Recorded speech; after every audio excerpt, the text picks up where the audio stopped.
Welcome back, everybody, to the channel. What's up, everybody? Doing another vlog. I don't know if this is going to be a build vlog or not. I'm recording this at the beginning of the week. I have a lot happening this week. I'm doing a couple promo videos for Project VanLife, and I'm also going to see my buddy over at Benchmark Vehicles. I don't know how much building I'm going to get done. I was going to put that heater into this galley that's going to be right here. There's going to be a fridge here. The heater's going to be below. It's going to blow into the space here. Okay, well, sorry to interrupt what would be the build series vlog, or my vlogs really, episode 9. The title says it all. My van was stolen. I'm recording this on Saturday evening. Reported it stolen on Thursday morning. I'm going to give the full story in this video of what happened. Give all the details of what happened. I'm going to talk a lot about just everything. Future plans on what I plan on doing in regards to, am I doing another van, or am I moving on to another project, or whatever it may be. So all of that will be happening in this video right now. It was actually Friday. I went down to the shop and I recorded a couple things of what I did. So I will throw those in there right now, and then I'll come back and I'll give the whole story of what happened. Because I wanted to let you guys all know that I had plans the day that the van got stolen to install my heater, and that's what's behind me right now. So the silver lining behind all of this is at least I didn't install this and then it was stolen. As you can see, I'm in good spirits. This was the planar heater that I got from Expedition Upfitter. I do plan on installing it either into the van if I ever get it back, or into the next van. The shop is a little empty. Normally, I'm standing right where the van would normally be. It's sad, but I got big plans for this shop. I saw my space. I had my entire heater laid out. I was ready to go. That was my Thursday plan. I was super excited to do that. And then I went live for Project VanLife, so that was kind of cool. And I am going live in a minute here. I'm laughing because of what I'm about to show you guys. I'm going live on Instagram. I have it set up here. I'm at Nomadic Custom Shop. Mark's been great, and my space is here. But more importantly, look at this little puppy with Cassidy. She's been featured on my channel before. Not featured.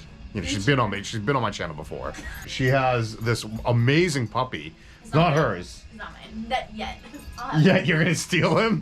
Maybe. His name's Bear. Look at his face. Look at that face. Bear. Hi, sweetheart. Oh, he knows the camera's here and he doesn't like the cameras. The last couple days have been a blur, to say the least. We're moving on, we're moving forward. I'm excited. I don't even know where to start. I guess I'm just gonna start what happened. Thursday morning, I woke up. I was doing like my morning routine of getting up, getting ready. I was gonna go get coffee actually, and I was gonna do some emails at my computer, and then I was going to head off to do some work on the van. That's usually how I kind of go out my day. I slept in a little bit on Thursday. I'm usually up by like 7:30, 8 a.m., get a lot of work done on the computer, and then I'm off by 10 or 11. Thursday morning was a little unusual. I got a phone call from a friend, or actually no, they were texting me, and they were asking me electrical questions, and I was like, hey, I can't really explain this through text. Let me call you. So we started talking on the phone, and right behind this curtain is actually my window, and I can see my parking spot from my window. Getting out of bed and came over to my desk, and I look on my window, and the van was not there. Now, I'm still kind of half asleep at this point, and I remember saying to the person I'm talking on the phone, I was like, my van isn't there. And they were like, what? I'm like, my van is not in the parking spot. It was really unusual. The first thing that went through my mind was, did I leave it at the shop? And did I get a ride home, or did I take an Uber home? No, I didn't do that. But did I get a ride home? No. I was like, okay, maybe my complex towed it, because these are assigned parking spots that for all of us out there. So I was like, maybe they towed it, because in the back of my mind, obviously I'm thinking it got stolen. So I go down to the manager's office, and I'm like, hey, did you guys tow any vehicles? They were like, no, I'm the only person that can authorize a tow. And I was like, okay, well then my van was stolen. At that moment, everything sunk in. I immediately called the non-emergency line for Portland Police Department and filed a report. They said that an officer has to come out and it's going to be a couple hours until they can even get out to you. I was like, not a problem, is what it is. At this point, I do want to point out that a lot of people have commented on my Instagram that this is, Portland is such a heck hole and it's so bad in Portland. I want to set the record straight that the police were phenomenal actually on taking my report. And then they did something else later, which I'll get to. Just in comparison to other cities in this country, in the United States, Portland doesn't hold a candle to how much crime is in LA, San Francisco, New York, Chicago, Boston. Those are some, Phoenix. I mean, those are some pretty ridiculous crime rated cities. There have been so many people that have been like, the auto theft in Portland is absolutely crazy. It is high for right now, and it goes up and down, and it's high in Los Angeles. I have a friend that lives there. I have friends that live all over, the country in different places that it's high everywhere right now. And for whatever reason, and I'm not about to speculate, and I'm not about to throw out numbers for everybody, but I'm going to defend Portland here and say this is a phenomenal city. I do like it here, and that's all I'm going to say about that. Back to what happened. Made the police report. Then I had to wait for them to come out and take my, all my information. Because I've actually, unfortunately, have dealt with a stolen vehicle in my past, I knew the procedures that I had to go through. So I contacted my insurance company, and I knew that I was going to have to make a claim as soon as I got a case number from the police. So a few hours go by, I get a phone call from the police, and they're like, hey, we're at your building. So I went down to the downstairs to go and meet them. We're kind of just having small chat, and I asked him just very politely. I said, "Hey, how many reports have you taken today?" And he said, "This is my fifth one." And I was like, "Is it normal? Is that high?" And he said, "That's actually a little high for what normally we deal with." And he said, "Yeah, there's 3 precincts, so that's actually times 3." So that's about 15 in a day. By the way, there's no security cameras at my complex. Doesn't really matter because that's all that's going to tell you is it was taken. But there was a maintenance person that did come in at 6 a.m. He said he saw my van, and then he went back outside at 8 a.m. for maintenance work, and he said my van wasn't there, and I was still in bed at that time. I think I woke up at like 8:30, 9 o'clock. It was taken between the hours of 6 and 8 a.m., which is crazy to me because that's broad freaking daylight, but it is what it is. Now I'm downstairs making the report, whatever, and we're probably out there about 15 minutes, give or take. During that time, this is what happened. All right, van stolen update. I was outside with the police officer making a report, which you're supposed to do. And so I was doing. And as I was doing that, I'm standing right where we were doing it. My van was at that intersection. My van, not like a van that looked like mine. It was my van.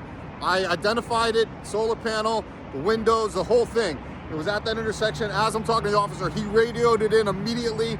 Drove down that street, so it's in the northwest area of Portland. Okay, so that was a story I posted on my Instagram, and I'm going to give you guys a little bit more. I knew I was recording that for Instagram, so I was trying to be fast. What happened was I saw my van. It was right there in front of me. I had to do a quadruple take because I was like, there's no way that is my van. I cannot believe my van with somebody else is driving it. What the heck? There were no plates on it. The plates were ripped off of it. I believe one of my hats was still on the dashboard. The officer got a really good look at the person. Like, I got so many messages on Instagram, like, why didn't the officer get into his car and chase after him? His car wasn't anywhere close to us. It was actually further away than where my van was.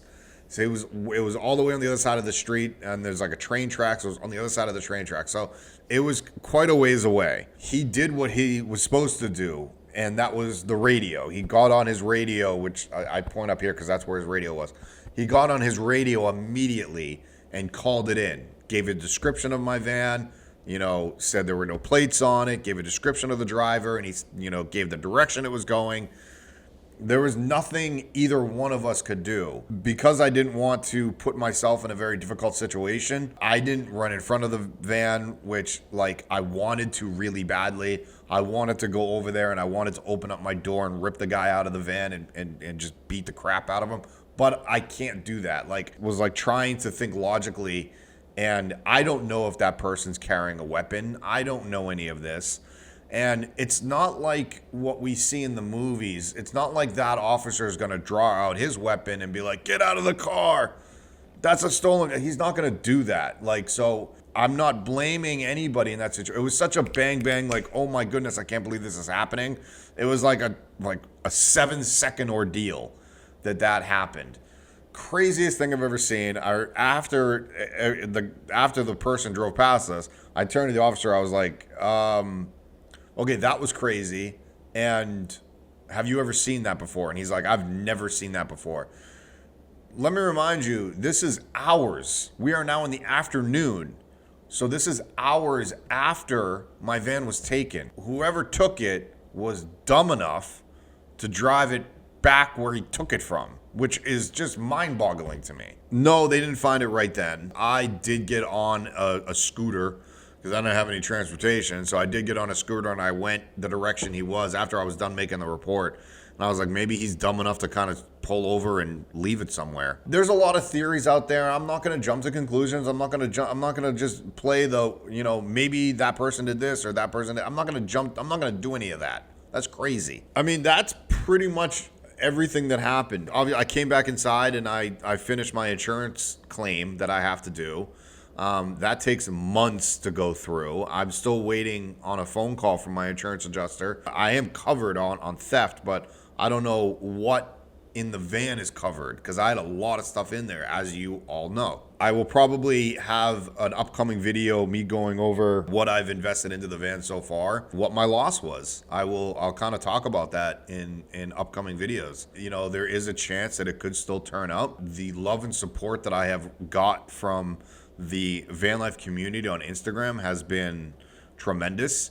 Mark from Nomadic Customs picked me up Thursday evening after he was done with his employees, and we went driving around for 2 or 3 hours searching for my van. I hope I get it back with minimal damage. I am preparing for the worst, but I'm hoping for the best. That being said, what am I doing moving forward? I have been looking for vans to purchase again, but I've also taken this as kind of a sign to be okay, Jarrod, you need to slow down. I have a lot on my plate right now that I've been wanting to do, and I kind of need to just organize my thoughts.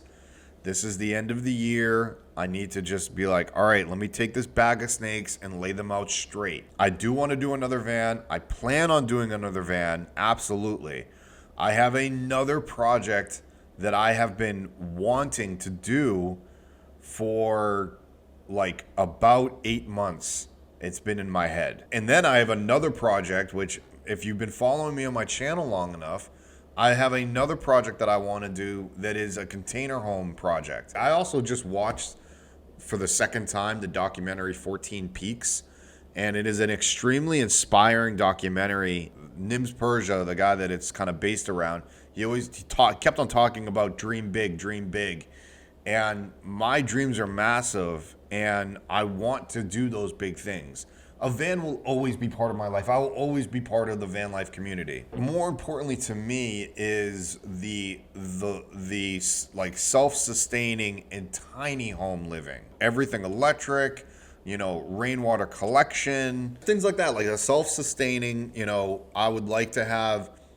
I think a lot of people that are van lifers that are, especially in my position, automatically progress into tiny home villages.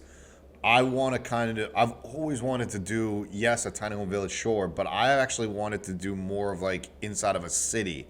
Everybody else is doing it out in the middle of nowhere. I don't actually want to do it in the middle of nowhere. I want to be in the middle of everything because I am a city boy. I love adventure and I love nature, right? But I feel like that's what the van is perfect for. I have my spot in the city, and then if I want to go out and adventure and be out in the wilderness, then I can go and do that. So why can't I create a self-sustaining compound with, you know, containers and tiny homes inside of a, you know, wherever, and my shop space? That would be the ghost town. Why can't I do that? That is what I want to do. So on top of the, like, but I am a one person show that just doesn't have funding. So do I go find investors? Do I go and like, do I try and just build up, you know, my own worth, which is possible? So all of these things have been kind of going through my mind. The reason I did the van was to really just have another project that led me into putting a deposit down on a ReLion, which I'm super excited about because I've always wanted an all-electric car, and what better than an all-electric truck? There's a project that I really, really want to do, and I cannot share really anything about it. Not because there's anything proprietary about it, not because I want to be the first, no. It's because there are people already doing what I want to do, and I just want to, my vision for it is bigger and better. So I know once I put that out there, bigger companies will take my vision. I don't want that because I might want to make a company out of this where I am creating a product. That is why I'm not sharing exactly what it is. The people that are close to me, they actually know what I'm talking about. And I'm sorry I'm not sharing that with everybody here. But when I have the things going, you guys will be the first to see it. I can promise you that. Stay tuned to see what happens if I get my van back. Stay tuned to see what my next van will be. I don't know if I'm going to do another Econoline. I'm looking at a step van, possibly a box truck. So box truck, step van, another Econoline. I'm not going to do a bus. I should never say never, but I'm not going to do a bus right now. And also, I will leave you guys with this, that I am on a table right now that I built and I designed. It's nothing crazy. I got reposted by a ton of people on Instagram, like big, you know, accounts on Instagram. The thing is, I've been wanting to do stuff like this, like my desk, but even better. I will do some more woodworking as well. That is what I mean by I'm going to be slowing down. And I was trying to get this van out to either flip it or travel in it or whatever. But I'm going to slow down. I am going to do another van. Don't worry, guys. I am going to be doing a lot more woodworking and DIY projects as well. That's why I have the shop space. You know, stay tuned to see what's coming up with a new van build, my container home, you know, ghost town projects. That's always been in my head. This new project that is ghost related, but you guys will see what that is. I will tell you this right now. It is an electric situation, and it has to do with my ReLion. Yeah, and my woodworking and DIY projects. So stay tuned for all of that, because that is, I always will be doing those tours. More tiny homes, container homes, A-frames, whatever it is, I will be doing more tours. Always on this channel. Thank you for all the love and support for my van being stolen. I will bounce back from this. I can promise you all that. I could run through the fire, I could conquer the night, if I can make it